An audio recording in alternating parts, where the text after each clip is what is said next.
Namaste, welcome to Kaushalam. I am Renadika and today I'll tell you how to use our hand painted tea kettles. First of all, I'll tell you, you cannot put this on any kind of gas stove because the flame will burn all these pretty colors. So all you can do is you can just use it with pre-boiled water.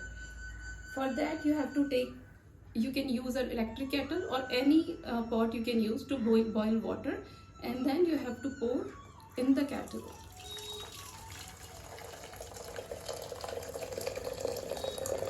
The kettle is completely safe to carry hot water, so you don't need to worry about that.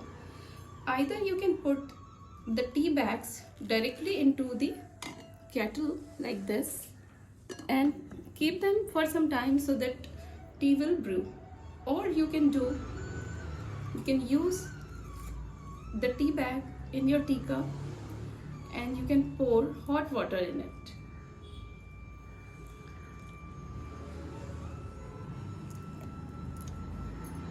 Now, according to taste, you can put some honey or you can add some milk in it and you can just enjoy your cup of tea.